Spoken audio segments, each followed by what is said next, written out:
Quelles que soient les circonstances, j'irai et j'accomplirai pleinement la mission pour laquelle j'ai été créé et pour laquelle j'ai été introduit sous le soleil. Même si ce que j'entends n'est pas ce que je sais, même si ce que j'espère n'est pas ce que je vois, je sais que j'irai et j'accomplirai cette mission, quelles que soient les circonstances. Parce que celui qui m'appelle porte un nom qui justifie toutes les circonstances. Il s'appelle Je suis.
Merci Seigneur parce que tu es au milieu de nous, parce que sans toi nous ne pouvons rien.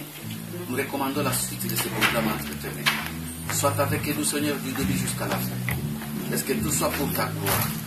Au nom puissant de Jésus, qui est notre Seigneur, nous t'avons ainsi prié et nous disons merci Seigneur Jésus-Christ. Merci Seigneur Jésus. Amen. Amen. Tout fait.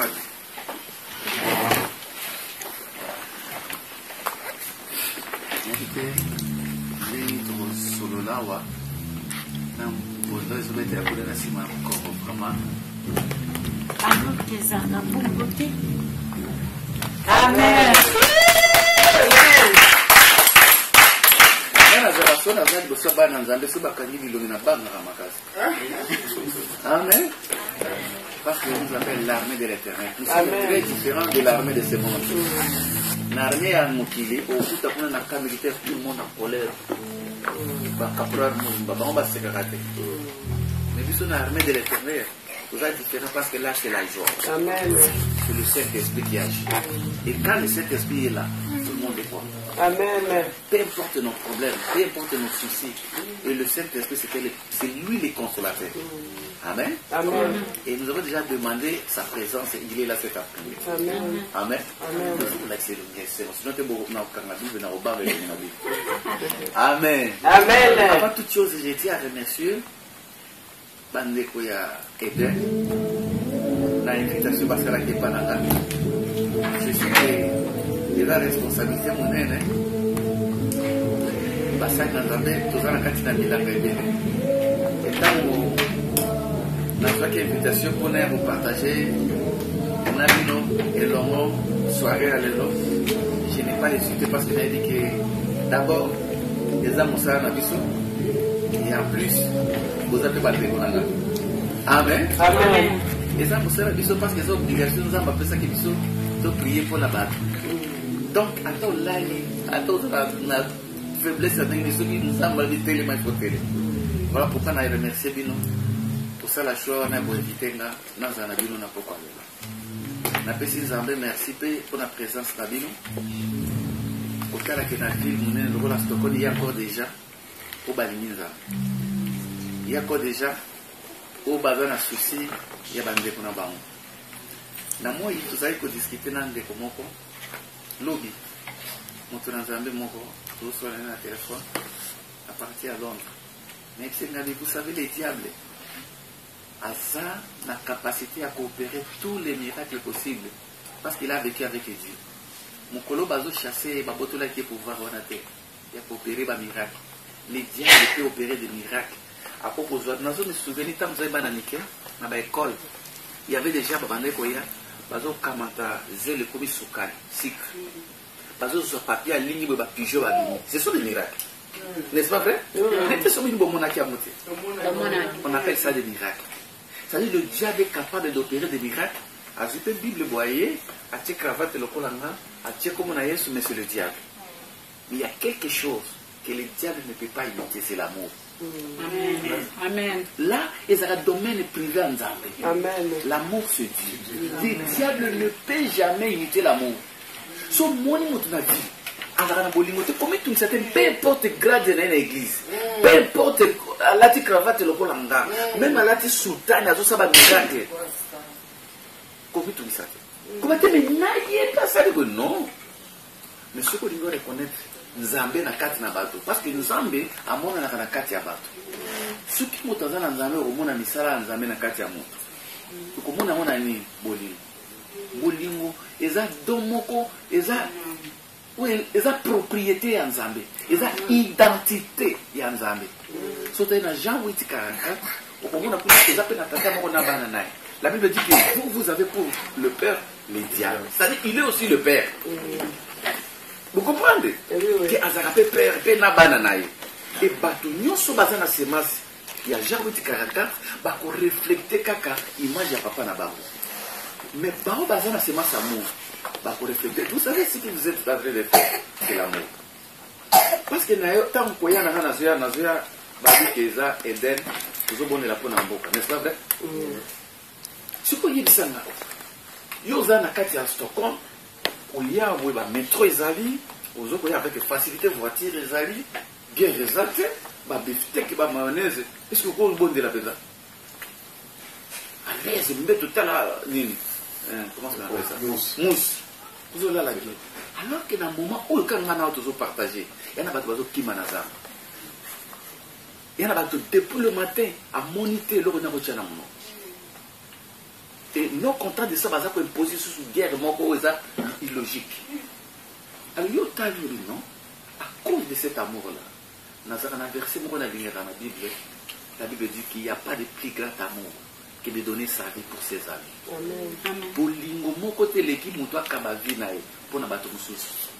Yango ici quand on batia biso komba berger na yebisa ka bato ba yaka na groupe intercession. Soko yeko bondela pona libala na yo. Soko yeko kota na intercession ka pona voyage ya poto. Soko yeko kota na intercession poza malade ko yate. O kota na groupe intercession te. Groupe intercession za ka bato yo ba mi kadi pona bangote mais pona bato mususu. Alors, ce qu'on sait, c'est alors nous avons besoin de nous. Est-ce que vous pouvez comprendre? Amen. Mais il y a parce que vous êtes malade, vous n'avez pas de côté dans le groupe intercession, vous avez avec des profits. Ce que vous dites, cherchez premièrement le royaume et la justice de Dieu et tous les restes qui seront donnés par Dieu. Amen. Donc, quand on a bien nous boboyer, au bon de la pona, maman mikolo, mikolo, bana. Il faut dire qu'ils ont fouillé à cette esprit. Amen. Et le reste, où est-ce qu'on appelle pour Nabino? Comment tu m'y sais? Le Saint-Esprit a le véritable intercesseur. C'est-à-dire que tant que tu as bon de la awa, makambo yo yebi ko sengate où ils ont besoin Saint-Esprit a aucune c'est pas entendre. Alors au moins pour nous entendre. Amen. Et on a remercié Bino. Paix, la paix Bino. Bote na poko na lelo na kombo na Yesu. Amen. Amen.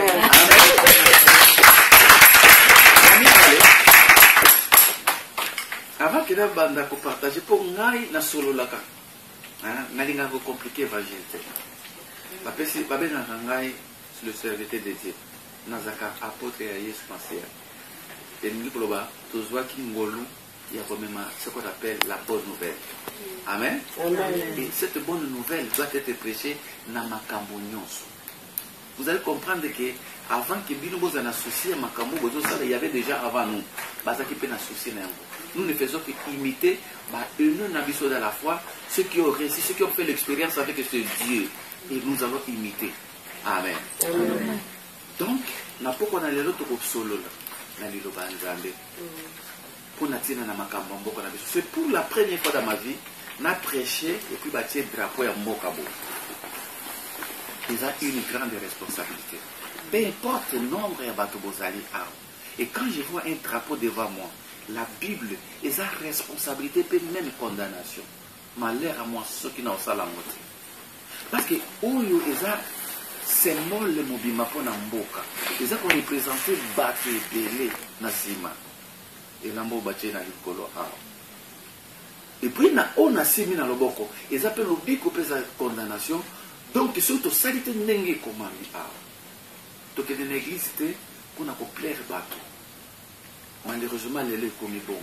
De y a une église d'abord pour te aider Nzambe, to lingiye ya moto ya une église.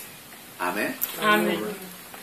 Donc cet après-midi nous allons tout partager avant que tout bon là. Je crois que tu as jusqu'à 20h. Il y a un verset dans la Bible qui dit Israël, au sein de leur détresse, ils crièrent à l'Éternel. L'Éternel envoya sa parole. Et celle-ci le guérit. C'est-à-dire Dieu se manifeste dans sa parole. Il y a une guérison dans la parole de Dieu. Nous sommes tellement fanatiques de la parole. Ce que nous avons fait, c'est perroquet. Nous avons pendant 3 heures, 4 heures du temps. Parce que naïbi que na kati maloba nanza ndé salangana comme prédicateur. Nga mutu nazaka mutu okoko ndima vie na nga pasete. Na famille na biso je suis le premier pasteur. Na bato bakoyeba ayamba Yesu. Soko yo ki témoignage nanga tu n'allais pas croire. Ezaki miracle était bongola na motema. Père spirituel nanga azo fêté 30 ans de ministère. Mota baptisé nga azo fêté 30 ans de ministère. Le 9 septembre, ça dit que nous avons 30 ans à Katia Lilobanzambe. Est-ce que vous comprenez? Il fallait et je suis l'unique qui a fidèle. Donc ceux qui père spirituel ont formé, ont fêté 30 ans, 30 ans qui étaient dans ce monde, ils ont 30 ans. Les âmes caminées ne te l'équipent. Et à l'époque, quand nous étions très jeunes, on a sacrifié notre jeunesse parce qu'il y avait quelqu'un qui était là. Et le mot de Bissou n'a pas sima. Tout ça, on a le Nouveau Testament, mais qui tient la poche. Au longo, longo, nzamba, longo de kuna tile na komina liboso. Et ça facilité. Et ça cause la parole de Dieu. Il y a mon alignement le banzambe. Amen. Amen. Il y a mis ben aussi na bino tant pour partager le banzambe. Cause apprécié pour ta la montre. On a dit que 20h juste aussi ça. Naïbi commence à te faire au Kavabiso, de partager. Pendant que je prêche, Nassi la mona, la ligne a attiré attention. Et ça, sujet et avantardisme était. Nassi la mona n'a zoté à Malobananzambe. Pendant que je prêche, pour nous amener à la souveraine, et ça a été dans ma casse nayo, et ça a été dans la piété nayo. Piété, c'est-à-dire que cause ma bé. Ce n'est pas à cause de notre piété. Et ça n'a pas exercice physique, n'a pas catastrophe, n'a pas dit que ça rabato. Dieu est derrière sa parole pour l'accomplir. Est-ce que vous comprenez? Amen. Donc il y a des moments dans mon ministère, dans ce prêcher, dans mon kiste, vibro, na basi, car au fandi, na mon paralytique pendant que je prêche, mon tabota ma boppe à se redresser pendant que je prêche sans qu'il t'ait posé ma boppe. C'est pour dire que Nzamba ça la rabon pourquoi? Pour aligner à la souveraine à Katia Malobana. Est-ce que vous comprenez? Il y a pendant que nous allons partager la parole. Comme il te dit, apôtre alobi mingi tobonela siko mpona Congo. Non, pendant que tokobanda koloba, la délivrance du Congo va se manifester. Est-ce que vous comprenez? Et puis et ça n'a pas tant moula été tokobonela nzamba korosala. Même pendant 2 minutes, Élie, il était un homme de même nature que toi et moi. Tant que le prophète Yabal, il y a une captation de 450 prophètes Yabal, et puis les 400 prophètes Astraté. Bandi a une captation depuis le matin jusqu'au soir. La Bible dit qu'il n'y voit ni signe d'attention dans les cieux. Et quand l'homme de Dieu se présenta, il fit selon ce que Dieu lui a recommandé. La Bible dit que pendant qu'il parlait encore, le feu descendit. C'est-à-dire que beaucoup de monde attend tout ce côté à des choses spirituelles, des choses surnaturelles au Congo, parce qu'il est bandit déjà. Non seulement au Congo, même si tu as des problèmes, Dieu est capable de changer vie parce que tu es venu prier pour les autres. Est-ce que vous avez Amen. Pourquoi éviter distraction? Nous avons vraiment la discipline, mais nous avons gentil. S'il s'agit de parler de Jésus, il faut tout le faire. Donc, il faut éviter la distraction, surtout quand on va téléphone. Bandeko bakoya sima, nous avons enseigné bakokuta nete no bakokuta. Ce que bakotite, yo motoko yo kazana amour wana ko transmettre. Tant batuna kinga kena ya awa. Maman binanga papa pesa sur terre, na bakina otine lo siri. Azo mon les eaux mais parce que je voulais demander à Dieu na lobana bango. Malami to linga to salon so to lingi o to tangela na ba classe mais nzambe pas za makabone nga sala. Il y a d'autres thèmes to ko sala mete pour impressionner batu. Mais to ko sala thème selon message en nzambe. Derrière chaque prédication, il y a un esprit derrière. Amen. Si nous prêchons ce qui concerne les finances, beaucoup de batu ba bimi baza béni financièrement. Si nous prêchons pour le Saint-Esprit, même dans nos péchés, le Saint-Esprit va descendre. À parler en langue arabe, sans effort. Donc le message que nous allons apporter cet après-midi, il y a un esprit de Dieu derrière et qui va se manifester d'une manière surnaturelle. Amen. Amen. Amen. Et quand je priais Dieu, il m'a dit que personne ne se décourage. Amen. C'est très simple. Il y a des mystères dans la carte. Pourquoi Dieu a dit ça? Parce que c'était Dieu omniscient. C'est-à-dire, il a la capacité de connaître toutes choses. Ayebi mité ma bana Stockholm, ayebi mité ma bateau bazo de la pona Congo, ayebi pourquoi appeler ce terme. Amen. Voilà pourquoi tu peux incliner ta tête dans le bas Seigneur. C'est toi qui es l'enseignant par excellence. Parle-nous, enseigne-nous. Et que derrière cette parole, tu aies la délivrance du Congo et notre propre délivrance. Prions au nom de Jésus. Éternel Dieu des armées, Père de gloire, Père de miséricorde, il y a solo aux Alinzambe, Likona Nyonso Papa, il y a solo Yonde Motei, par excellence, Kolo, Donito recevoir, Nzambe Koute Painayo, Ezali Maluba, il y a Seko Nzambe, Maluba Kitoko, Yahweh, Oe Kokangola Mokonzi, O Yahweh, Kwebana Ko, Tchakimia Katina Mitema Vana, Nzambe, Tosengi Ngana Mokonzi, Yahweh Kitisangana Yokolo, Loba à travers mon pays Nzambe, Yahweh Zalaïete, mais Nzambe Zalayo, cher Saint-Esprit, manifeste-toi, Yahweh Loba Natina la Lisson Kolo, côté aux Nzambe, Yahweh Topambolio, côté aux Nzambe, Yahweh Tikete Omimoni Sanatango, Yahweh, c'est poussé par le Saint-Esprit que les hommes ont parlé de ta part, Yahweh Tikete Nzambe, Nguyana Yomoto Mimo Santo Nzambe, et dans l'œuvre Natango, côté Toliniko Yoka, Wezali, ainsi dit l'Éternel. Yahweh Tikete Nzambe, Lokumu Kembo Masango les hommes à Mboka na côté aux Alléluia. Merci Seigneur. Je voudrais que quelqu'un parmi nous, avant de la paix pour il va se lever, nous vous allons pousser par le Saint-Esprit. Il va prier pour la parole et pour le prédicateur de cet appel. Éternel Dieu des armées, Père de gloire, Yasolo Zali Zambé.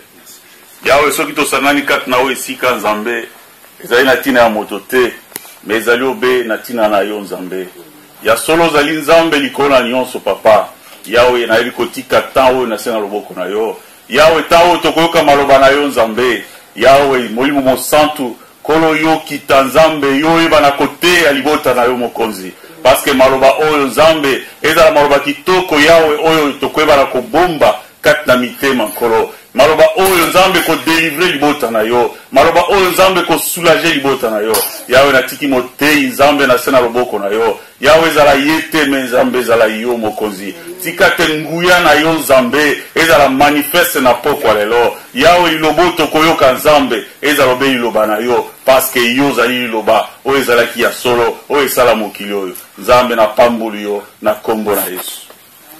Amen. Amen. Amen. Amen. Après applaudir pour la gloire de Jésus. Est-ce que beaucoup bêta maboko pour la communauté?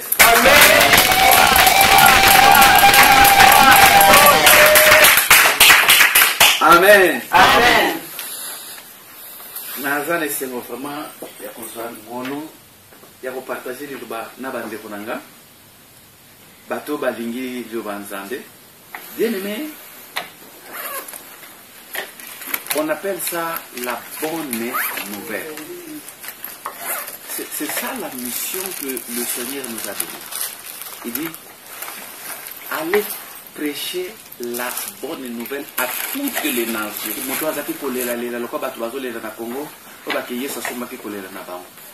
Donc, ça nous a un message où Yesu a péché biso, ba yekoli na ye, yamona mibengaka.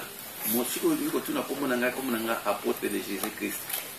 Donc, comme il y a un moment où il y a une confusion quand il y a un mboka, où il y a une place à Nzambe, où il y a une place à Nzambe,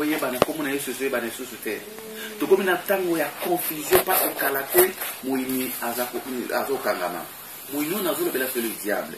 Alors, bato bakolinga mokili plus que Dieu. Bato bakolinga bakomuna bangoye bana plus que Yesu. Bato bakolinga kina tango yo en portugais femme renommée il y a bateau salema par rapport à la renommée na bango il y a Yesu Masih. Mais à l'obak beaucoup de beauté ya ndé bateau bonne nouvelle oui c'est pas beaucoup zinanga et ça nini et beaucoup zinaye ya mwana tozote ya mo babenga bonne nouvelle. Ça dit que Christ a nous l'espérance de la gloire. Amen. Ce qui Yesu azakat na biso tozana elikia ya kembo. Elikia ya kembo ni ngo bakingana yo motozaki ka kolela lela kolela esili. Sa mwana mwenye ko bakingana motozaki malade docteur a condamné ni yo bato Yesu somba ki mwana makila na ye. Sa mwana mwenye ko bakebiso bato to bakeza impossible pour na likambo songolo to pona Congo Yesu bakeza na no possible. C'est ça la bonne nouvelle.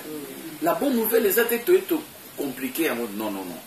Donc, nous sommes apôtres de Jésus-Christ. Amen. C'est pour nous bien frère, parce que nous sommes d'abord des frères en Christ. Et nous avons une responsabilité, nous avons la PCE, nous avons la Thomas, nous avons la diacre, nous avons la chanteuse, nous avons été mais nous sommes des frères et sœurs. Amen. Avant de lever comme on a Yesu Namboka Congo, parce que nous avons la Congo. Yoka et l'homme nous avons partagé bonne nouvelle. Que personne ne se décourage. Ce qui ne décourage à gauche, non, au qui peut couper ce mot de l'homme, ma soeur, mon frère, ne te décourage pas.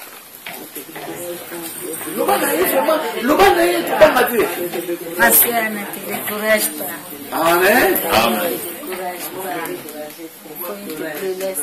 Oui. Et pour ça, la blague était, le ballon sincèrement. Parce que derrière la parole, il y a une puissance. Amen. Le monde a été créé par la parole. Donc, tant que toujours la PDC, toujours Sakara, mais vous êtes comme ça pour la Makabangouya, ou vous avez créé des autres dans le monde de télé, parce que tu n'es pas n'importe qui. Tu es porteur d'un nom. On nous a donné un nom qui est au-dessus de tout nom. Le nom de Jésus. Amen. Et toi, on t'appelle chrétien.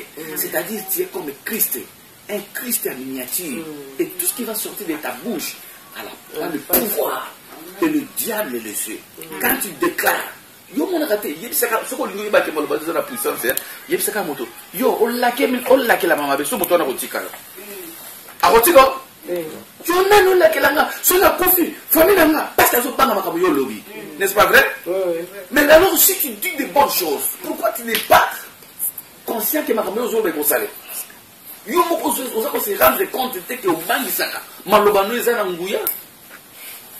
Parce que mes cas concernent les choses, même moi, le passé, si on a dit qu'on a malédiction que je ne peux pas dire parce que je ne suis pas appelé à parler ça, on a fait ça beaucoup bête dans la banque à cacao. Ah, qui est la biso? Vous avez peur de ce qui sort de ma bouche. Parce que vous y avez des gens qui ont n'est-ce pas vrai? Donc c'est de la même manière que quand nous prêchons, la Bible dit Dieu est derrière sa parole pour l'accomplir. Alléluia. Et tant qu'on va comprendre Makambo, au moins que vous avez n'importe qui, au colline, aux fanatiques, il y a parole. Alléluia. Donc nous allons lire les livres de 1 Samuel. Quand on travaille à Kaboué, ça dit que l'église n'a pas. Toujours partager parole. Amen. Parce que tout le monde a Samuel. Chapitre 17, tu vas dire dans verset 25.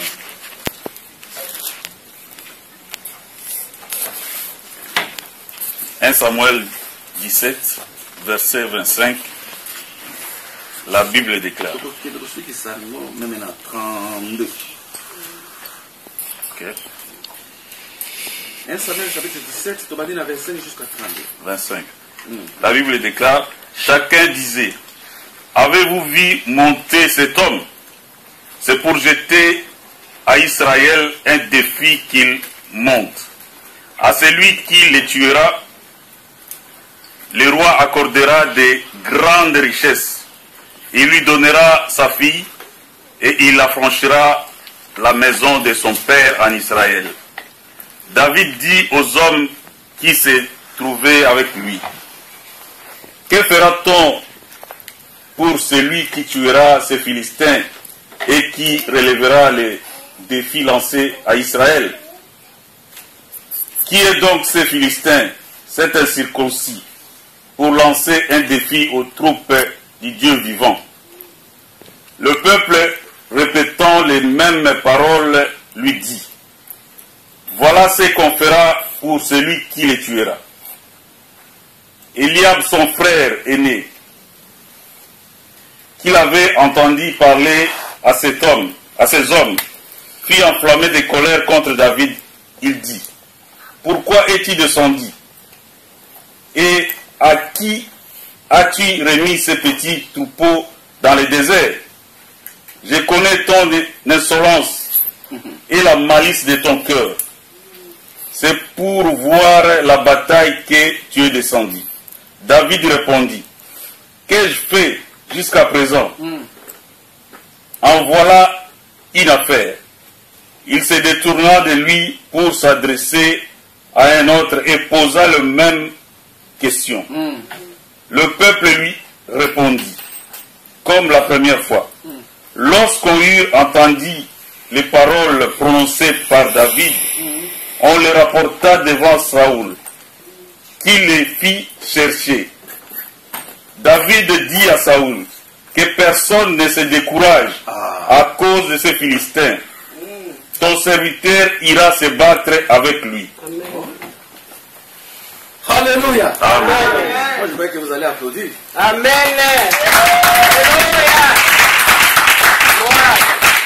Là où il y a l'esprit de Dieu, il y a la liberté. Amen. C'est-à-dire que tu es libre d'exprimer ta joie avec des acclamations, avec des Alléluia, Amen, parce que tu es d'accord avec la parole. Amen. Amen. Amen. Bien-aimé, pendant que notre frère lisait, ça dit qu'en tout temps, félicitations, bien-aimé. En tant vraiment comme un journaliste. Alléluia. Amen. Amen. Attends autant la classe de combat nous Alléluia. Amen. Parce que quand vous lisez la Bible, il ne faut pas lire la Bible comme un roman. À chaque point de la Bible, il y a un esprit. Amen. Il y a une révélation. Il y a la puissance. Amen. Et nous connaissons l'histoire de notre frère David.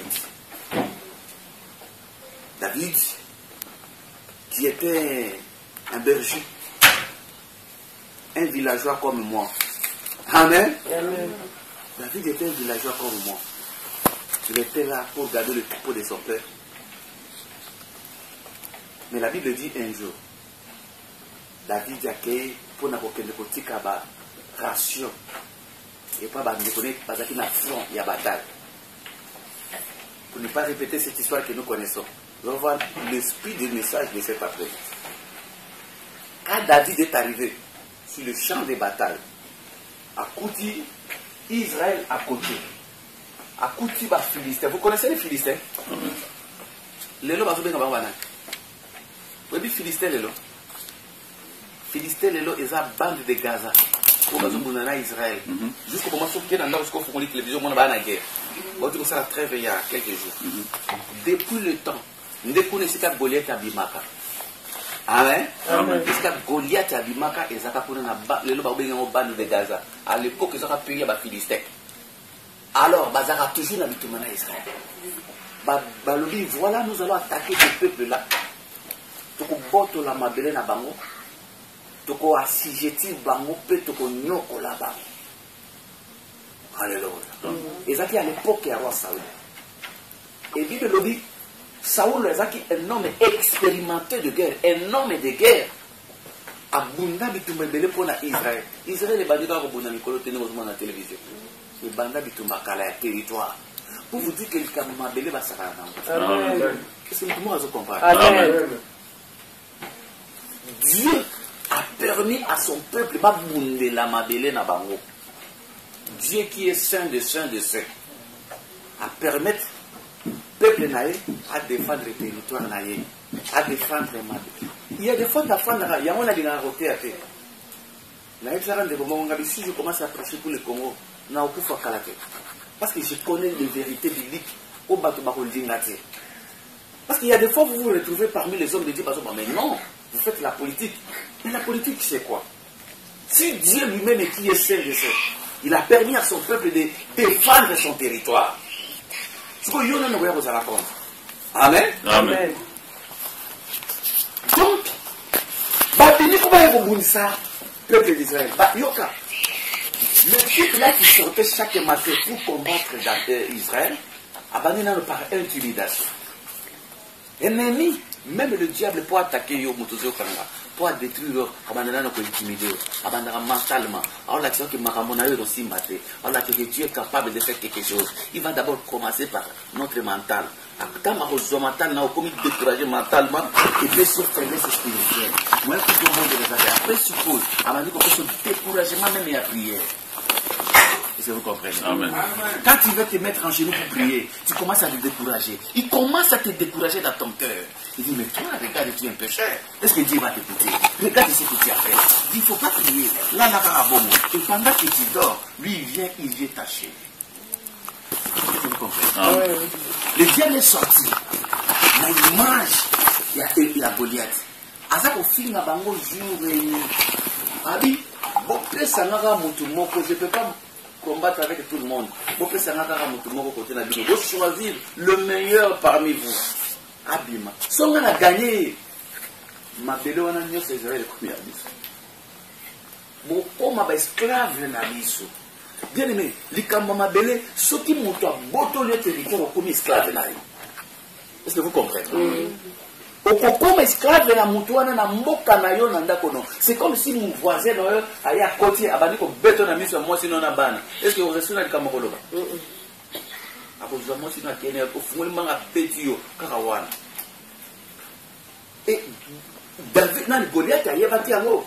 Ayebaki ke batwana baza ba pere. Il faut na ko sala, pour na ko zo bango faut na démoraliser bango, na décourager bango na maloba. Alléluia. Amen. Effectivement, il va décourager. N'est-ce pas décourager? N'est-ce pas décourager? Il y a un discours congolais, combien de personnes, même nous les serviteurs de débat, on va décourager? Oh, tout le monde est défilé à 30, je sais papa. Oh, donc, des gens comme ça, les hommes sont découragés à cause de ce qu'il a vu.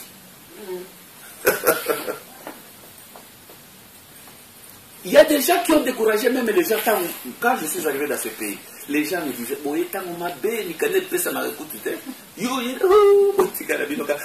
il en France, Théo, ils ne savent pas qu'avant que nous allons en Afrique, Dieu a parlé avec moi. Dieu m'a dit une chose. Je vous dis franchement, devant les anges et devant Dieu. Avant de venir ici, Dieu m'a dit. Il m'a montré comment est-ce que tu comptes dans beaucoup plus que ça. Non seulement à moi, tu as une voisine à nigérien. C'était un pasteur nigérien. Il est venu un jour me dire, pasteur, aujourd'hui, pourquoi? Voilà ce que Dieu m'a dit pour toi. Faites attention, tala.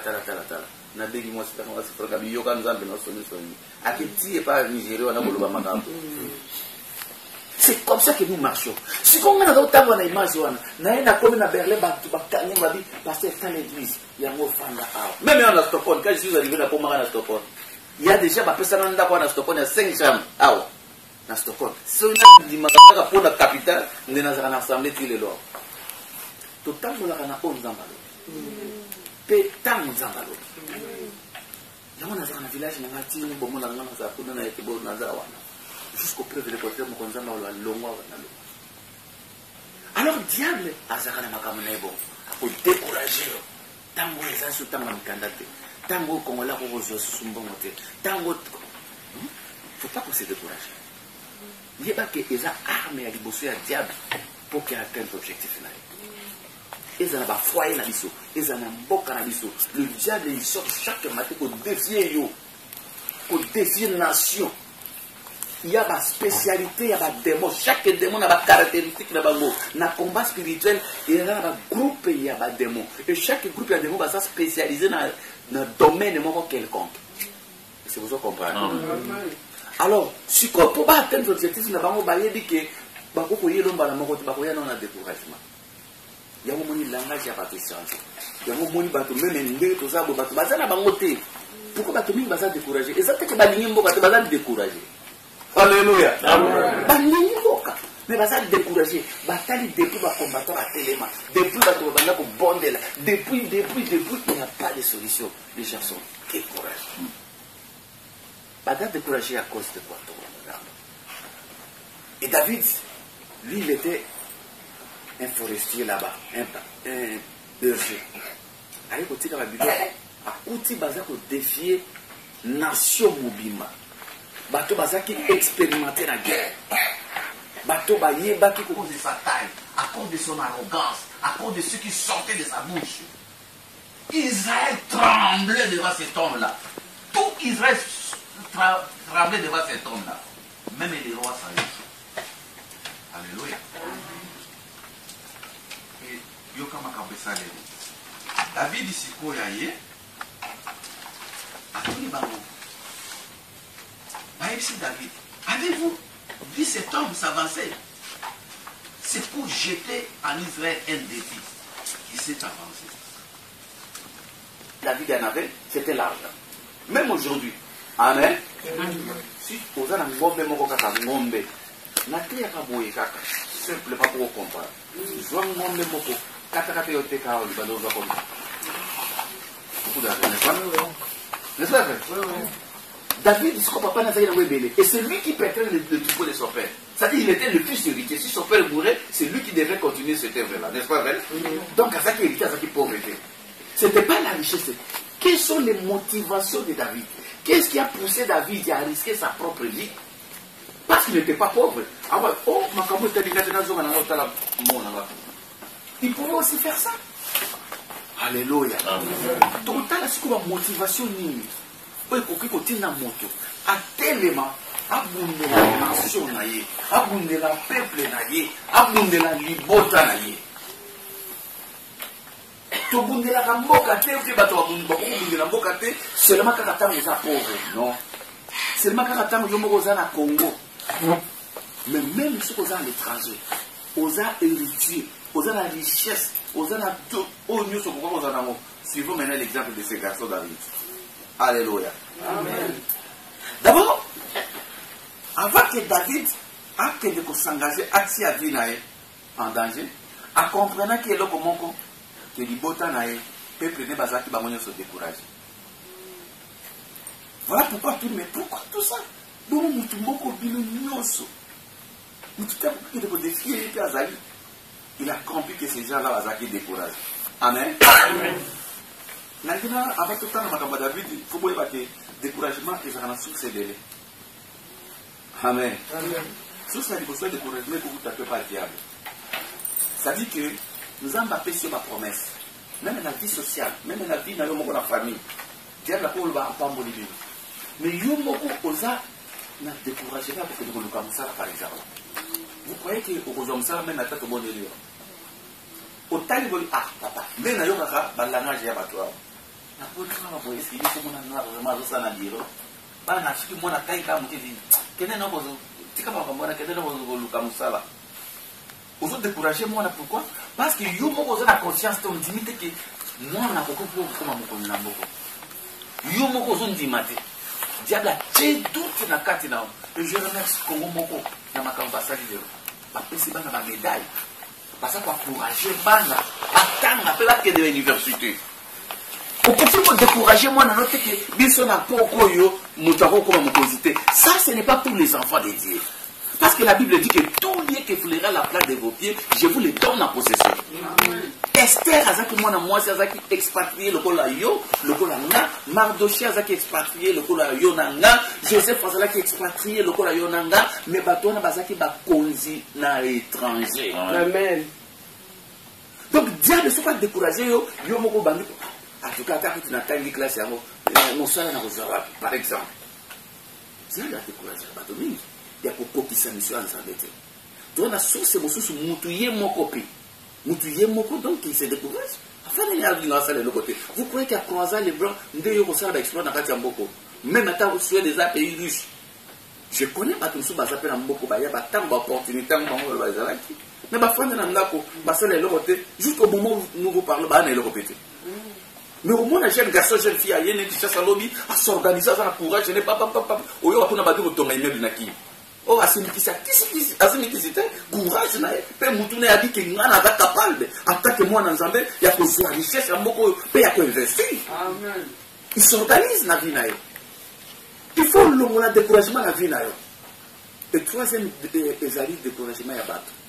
Qu'on peut ça m'appeler pas battu. Eh, maman, je vais venir vraiment agir comme il faut se faire le Suède. Qui te dit que nous sommes pas bénis na âge nous sommes pas beaucoup par rapport à âge même na vieillesse nous sommes pas beaucoup élevés. Amen. Aucun jamais qu'on s'est découragé au plus salité pour na base au niveau ça la projet au associé bateau oui non na oli na que nous ça va faire mon akina monter entreprise mais qui ni kuna ba famille ba dia kambonga bateau ba décourager ce qui ba dia qui ayo yo ba kolia déjà comme ça tant bateau découragé aux bon on va investir au là va faire au comment tu continues à bien c'est si pour ça il peut le côté. Pourquoi? Parce qu'on peut se dire qu'il y a un bateau, va décourager. Tel va source à découragement. Est-ce que vous comprenez? Amen. Et c'est ce qui est arrivé dans le peuple d'Israël. Baza promesse. Israël était un peuple béni de Dieu. Zambabaki na Zanabilo, partout de victoire à victoire, de progrès en progrès. Mais en écoutant Goliath, Bamoutou va pouvoir décourager. Babi bon meka, comme il sera moutou moko, bon mon a terrassé lui. Ba précis du tout. Peut-être que nous vous avez découragé la vie à cause de ça. Bato boni bazar va décourager. Parce que ma camarade va décourager bango. Ba mingi kutu même ba perda bambabala, ba perda ba foyer na bango à cause de malo babat, ba décourager. Et les gens va comme coller. Nous avons pour leur table l'évangile. Na kuta bana basi bazole là partout. Pourquoi? Parce que ma toya ibanda, de détruire ba foyer et détruire le bateau. Amen. Amen. Alors David dit à comprendre. Abinga na koko zala décourager à cause de mon makambo. Moi, naza pauvreté, naza fils héritier, na kubunye la pona tia na nation. Amen. Amen. Yoka makambo de kaki. Les motivations de David. David n'a pas combattu Goliath à cause de ses richesses. Parce que Babame comprend ça déjà Babine. Avant qu'il y ait que Bunda, Balobi, soki mutumoko kati na biso na Israël. Akolongo la défi oyo. Akobunda na Goliath, roi a proposé de richesse. Mais David avait la richesse. Il était un fils héritier. Mais pourquoi il a sacrifié sa vie? Pourquoi il s'est mis en danger? Et un enfant qui n'a jamais combattu. David a compris quelque chose.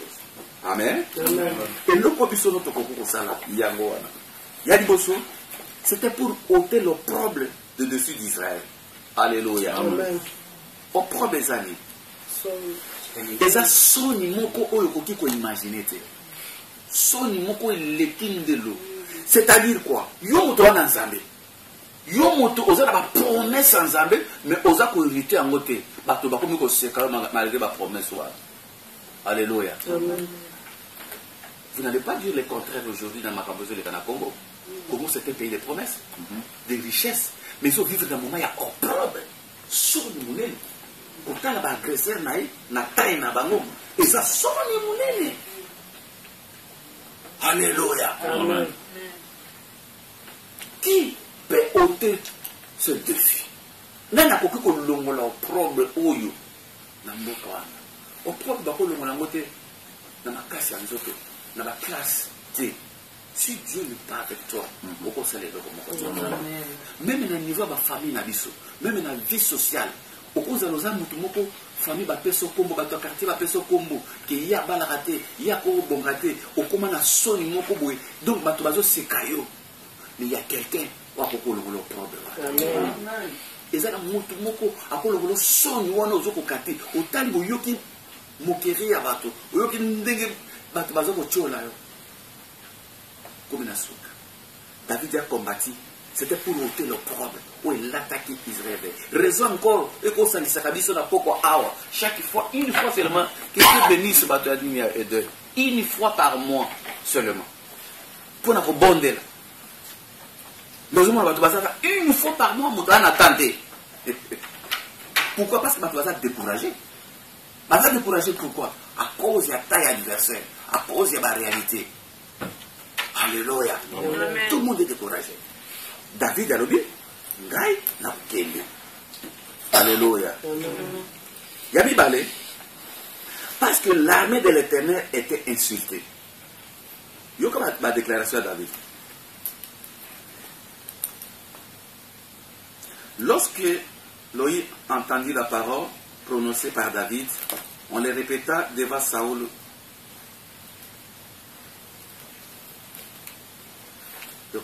David dit à Saoul que personne ne se décourage à cause des Philistins. Ton serviteur ira et battra pour lui. Avant de David à Babiloko wana, ayoka ki na liboso kona que nani da Goliath azakoya pour na ko défier Israël. Bazakoya dit que cet homme il s'avance pour na ko jeter un défi na kati na Israël.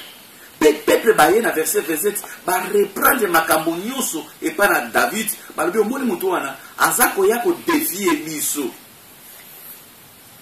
Yoka siko ndenge nini na verset 25 ba lobi. Chacun disait, avez-vous savancé cet homme? C'est pour jeter en Israël un défi. David abunda ki pona ko longola défi wana oyo Goliath a dit ko imposer ba. Amen. Amen. Ça veut dire que Moutouana a été défié, a été défié Mboka na yo, a été défié même le foyer na yo. A moi que yo ko bongate, on dit que ce qui motabi no ko bongate c'est un défi. Yo ko ko zo succès te la vie. Yo vine ko acheter, ça t'a défié yo pe. Ils ont défié monene il faut yo relever. Si ko yo soko bandi ko banga, nana ko bunda na place. Soko croiser maboko, nana ko bunda na place na. Parce que peut-être la famille mo ba bazo banga. Na Stockholm mo bato ko banga. Siko nana ko tele ba bonne la ne fait qu'une fois par mois. Amen. Ne fait qu'une fois. Balbi noté tous les jours, une fois seulement par mois. Mais malgré ça bato bazo banga au bon de la gaga. Balbi te to sali parti politique. Prière est apolitique. Prière est arme nene aux chrétiens à retour de ça kana mnoka soli na nzambe. Est-ce que wana pesa mabe? Amen. Amen. Au bon de là. Pour nous la défi par la prière. Est-ce que ça peut m'aider? Une fois par mois. Amen. Amen. Alors, c'est pour jeter un défi. Donc, David a bundaki pour nous la défi au Israël qui wana. Yani balé. Pour nous parce que l'armée de l'Éternel, Israël qui insulté. David a dit voilà. You ou qui est saint circoncis? David a donné un circoncis. Un circoncis est un peuple sans Dieu. Batunyuso na Yuda, ce qui m'a mobile à botami, ba circoncis était considéré comme un païen. Jusqu'à ce que ba circoncis moi na comme un véritable juif. C'est-à-dire un peuple élu, un peuple de promesses, un peuple de Dieu. C'est-à-dire spirituellement batunyuso bazaki, di bota à Israël te bazaki ba païen. Donc Goliath c'est un païen parce qu'il a circoncis. et azali na droit afinga bato bazaki na promesse bato bazaki bana nzambe biso tozwa circoncision spirituelle na nzela na Christ Jésus. C'est-à-dire ndenge oza déjà circoncis spirituellement na nzela na koyamba Christ comme Seigneur et Sauveur. Donc le diable n'a pas le pouvoir, n'a pas le droit ya ko défier vie na yo. Amen. Amen. Il faut voir quand qui mais comment diable est circoncis donc il y a le droit à défier yo. Que yo ko bongate, bana ba ko bongate. Parce que ce sont des circoncis, les gens qui n'ont pas la promesse. Mais toi, tu as la promesse de Dieu. Amen. Est-ce que tu comprends? Amen. Donc personne ne peut te défier. Peu importe maloba diable akoloba. Peu importe bato bakoya bakoloba. Armement nous va présenter yo. Il ne faut pas avoir peur de défier le diable. Parce qu'il y a quelqu'un qui a vécu. Amen. Amen. Et David, parce que Goliath a insulté l'armée de l'Éternel. Armée de l'Éternel, c'est qui va jouer nyoso bazalaki wana.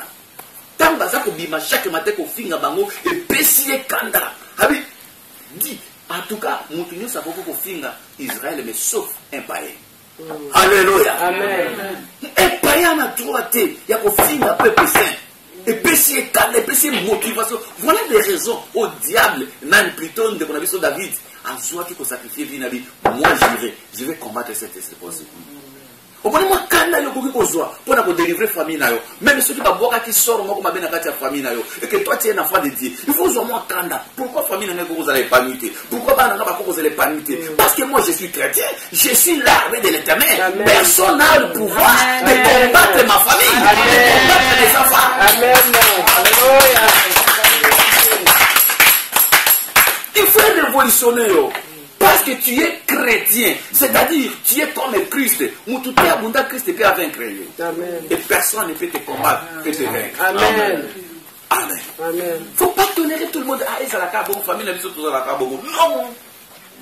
Il ne faut pas accepter ça. Makamba Kongo, ah, on a tout la biso kaka. On dit que la nani.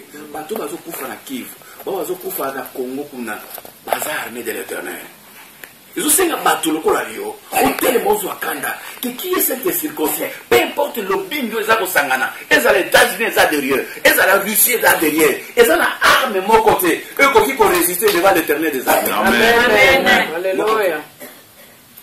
Je vous dis, mon côté. Combien de nations nous sommes pour combattre Israël? Vous vous souvenez de la guerre à Israël, les gars qui sont dans Liban, Syrie, tout ça, Égypte. Nous surtout contre Israël. Israël a frappé, a botté tout le monde de Sinaï. Sinaï mobimba, tant qu'on a entré dans le frère, les choses sont claires. Syrie, til le long de la zone, en mode Golan. Golan, on a til le long, Israël a botté la zone isate. Liban, il y a tout à fait c'est pour vous dire que Israël a compris que la promesse. Amen.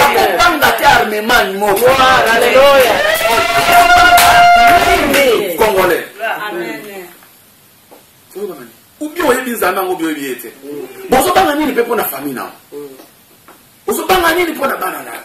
Pour la vie, na yo moko, on va gagner. David a dit qu'il y a moko avec que personne ne se décourage.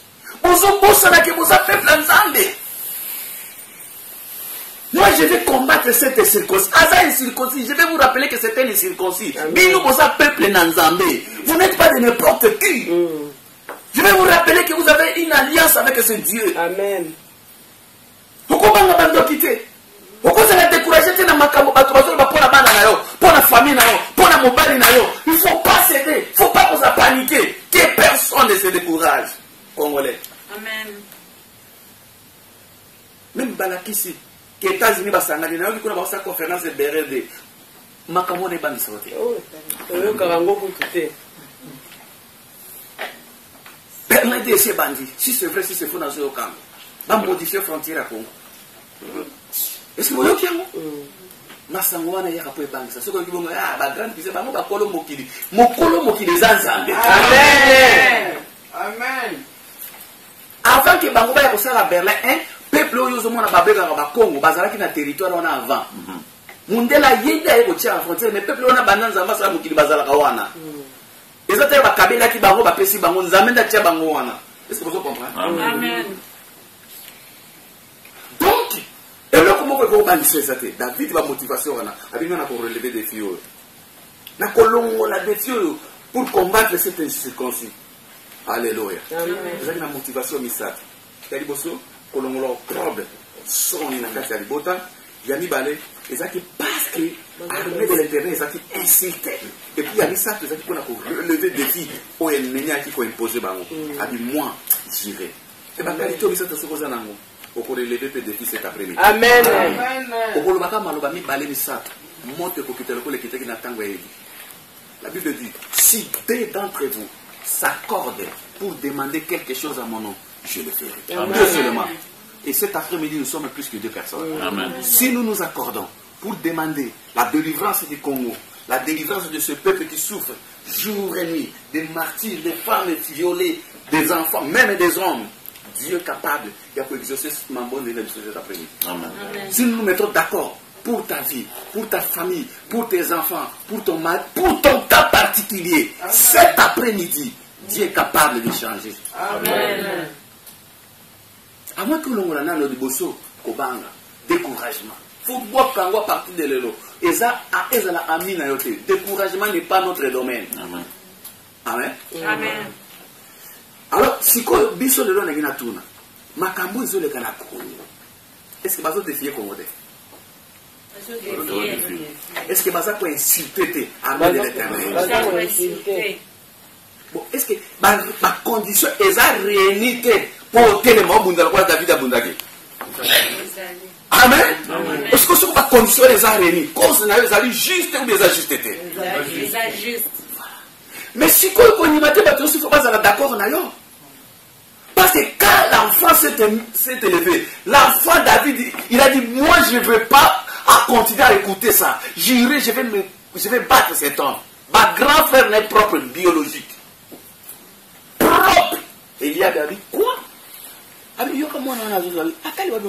C'est qui? C'est mon petit frère. David dit, je connais ton orgueil. Je connais ton orgueil. Tu es venu ici pour assister à la bataille. Allez, rentre. Son frère qui devait lui encourager. Son frère qui devait venir en son aide. Frère, ma soeur, la Bible dit l'homme aura pour ennemi les gens de sa maison. Amen. Pire yo, les a Christ Jésus. Amen. Bah découragé, à saliper l'autre. Et puis yoka, il y a quelque chose qui s'est passé. Toujours solo là. Solo là. Amen. Amen. Quand vous êtes déterminé pour ça les locaux moko, ce que vous êtes à côté de quelqu'un qui te décourage, l'envoi. Quand il n'a pété, azape ennemi na ote. Bobengi batobaya na kati ya Congo moko. Bobengi batobaya kati na Eden, so batobaya te ko ina bangote. Baluki uki mutu susu. Landa bien lisolo oy. La Bible dit que quand David se présenta, ba yebisie makambozo le kapuna, quand moi moni que ba grand frère na ba yewana ba ko décourager à longo avantage côté mususu. A fini pe yate. Poliment atiki na position na pessimisme na ye atiki na position wana aluki moto mususu yana zo aujourd'hui même si on dit allez dire rentre là-bas. Alléluia. Amen. Si tu es déterminé à faire quelque chose et tu sais que Dieu est avec toi, vas-y. Amen. Amen. Alléluia. Amen. Va avec la force, avec la vision que tu as dans tous les domaines. Nzamba koko tombola mwana mukelo kola mwana biso azali awa. Ça c'est une grande chose pour ce monde. Amen. Quoi que yuma kabo uti na wapi? Jésus abandaki pe bona âge à 12 ans. Quand on vient na temple, maman est biologique Marie, à côté na temple ça pour interroger ba yo, ça ni abo. Ngana papa no tozo lukabuna. Vous ne savez pas que nous sommes occupés dans la tataranga. Maman, on a lundi, monsieur aussi m'a dit. Alléluia. Maman,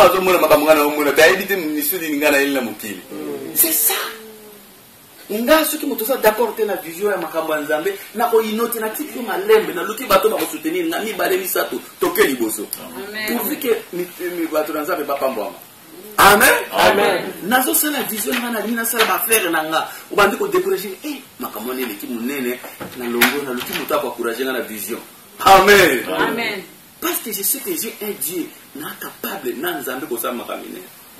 Il y a une vision au nom de Jésus. Nous avons succès au nom de Jésus. Parce que nous avons armé de l'éternel. Dieu est avec toi. Tu auras des succès au nom de Jésus. Même maintenant, la famille n'a pas dit que si nous avons banda basset na bino, yozo kata malédiction au nom de Jésus. Amen.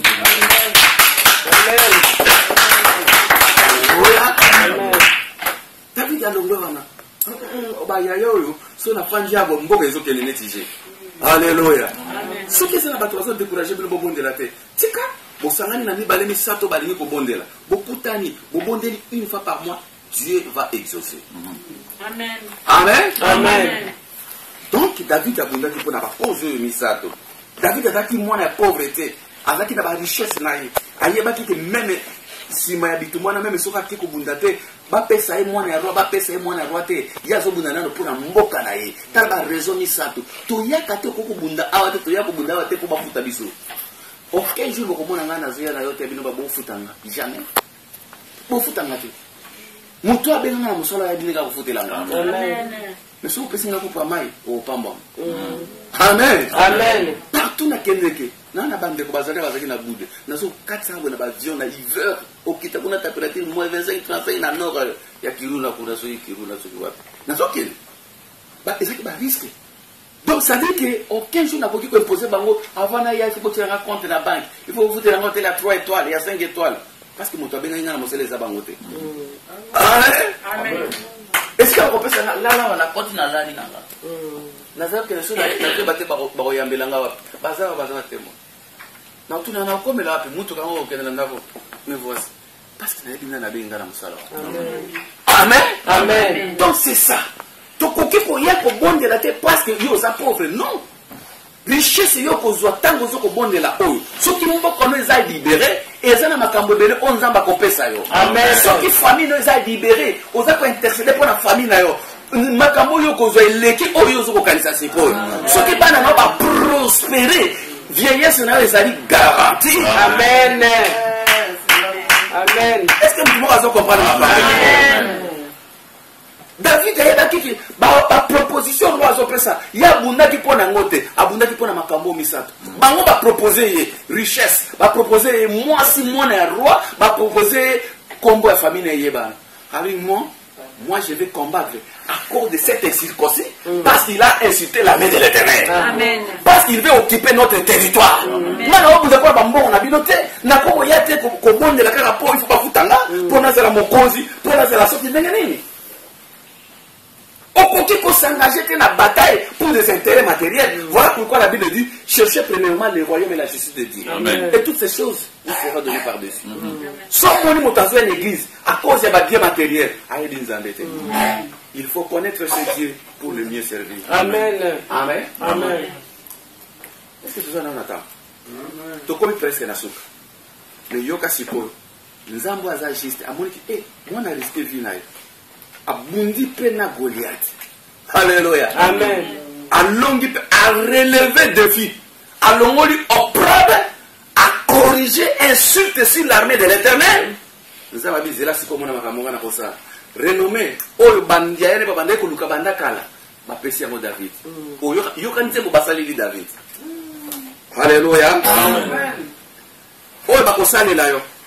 Amen.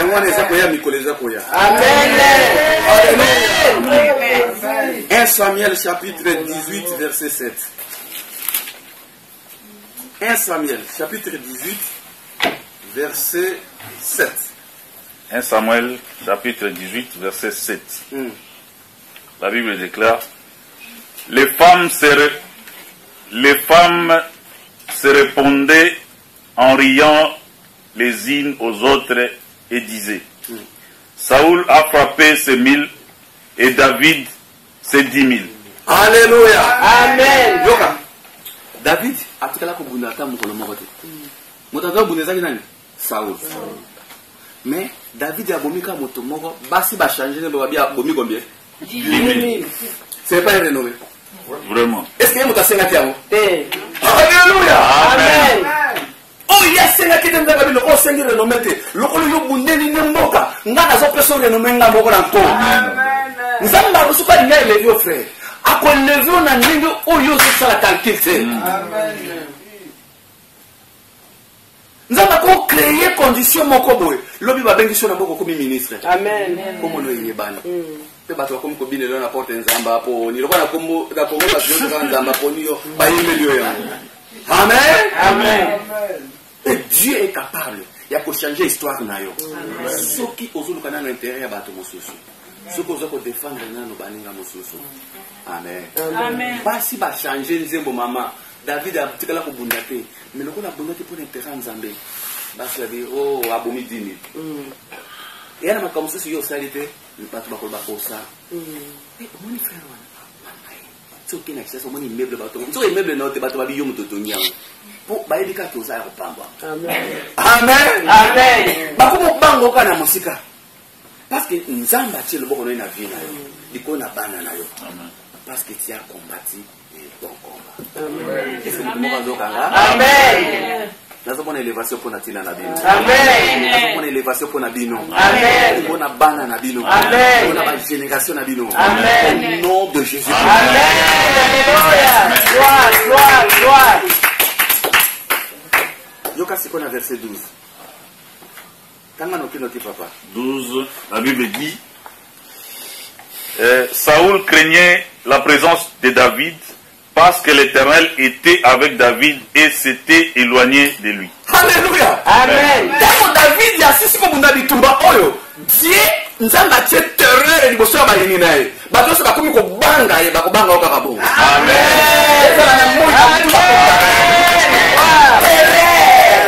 Même sauf que les jours sont venus bato bana banga Congo pour check on a beaucoup bato bana ko mega kuna te au nom de Jésus. Amen.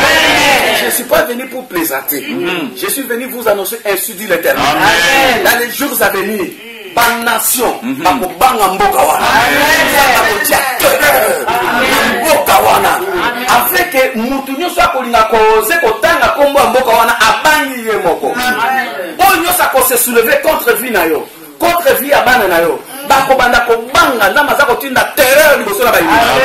Au nom de Jésus. Amen. Soko kobunde la cause normale.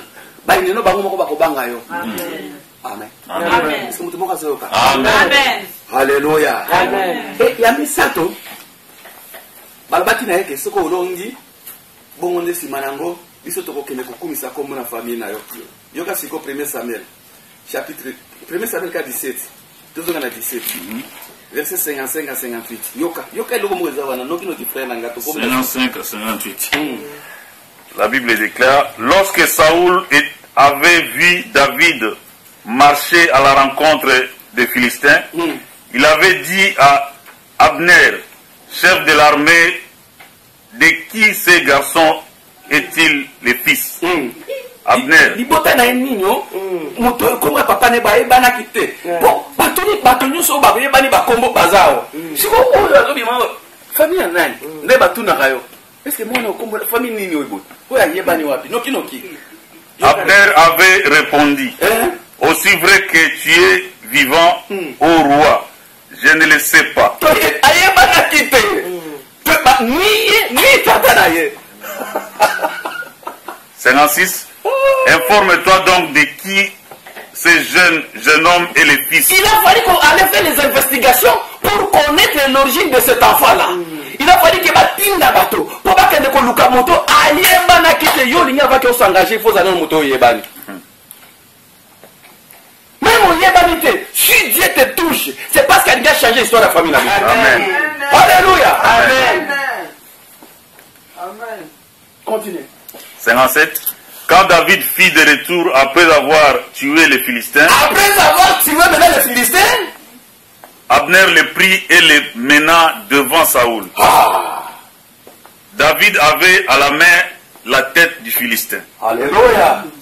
Tango kaka bomi David Goliath nde bake ko zoye ba moni siko famille na ye ba yebi komba papa na ye ba ye ko présenter siko para siko to yebi famille na ye renommé ya famille sali nini na makasi ata kuto ayeba na kite mon frère ma sœur tala nzamba changer l'histoire de ma famille. Amen. Ko décourager te pour famille no yebanité Pour décourager, il faut comme la famille n'a pas yébanate. Cet après-midi, le quoi tu as dit, tout bon de la même 20 minutes seulement. Dieu va changer l'histoire de la famille à mon corps. Au nom de Jésus-Christ. Parce que avant le Zambie a toute puissance, c'est pas changer comme un cas. Donc, coordinateur nous Zambie avec intérêt. Amen. Amen. 1 Samuel chapitre 18, verset 15. On a fait de ça. 1 Samuel 18, verset 1. Zambie a fait ça, opportunité. La Bible déclare, dès que David eut fini de parler à Saoul, Jonathan s'attacha à David et Jonathan l'aima comme lui-même. Alléluia. Amen. Tala makambo sali. Sima David kolonga bitumba. Nzamba tindile Jonathan. Jonathan zaki prince. Mwana ya roi. Abinga na sali amitié na yo mwana ya pauvre. Odi ke nzamba ko créer ba amitié na mboko. Ako fungolo ba porte na mboko. Amen. Ako sekaya makambo yo zo sala. Amen. Ako kuta lisona bato yo tikala kuta na bango te. Ako kuta lisona ba porte o ko nano tikala ko kota te. Soko zo telemena na cause normale. Dieu est capable de faire d'une manière ou d'une autre. Est-ce que nous avons fait Amen. Homme d'affaires porte même aux capital de vie échanger. Parce qu'ils ont armé de l'éternel. Amen. Par opportunité pour Bandakoya. Mais ce qui nous avons fait je dis à quelqu'un que ma porte est fungwa malelo na Congo. Droit na biso parce qu'il y a mon tapé biso mabelo. Amen. Beaucoup na babindele avant une conférence à Berlin en 1800, ba Congolais bazaka na mabeleli comme après ba erozo ngisa bangwa. Amen. Quelles que soient les circonstances, j'irai. Et j'accomplirai pleinement la mission pour laquelle j'ai été créé et pour laquelle j'ai été introduit sous le soleil.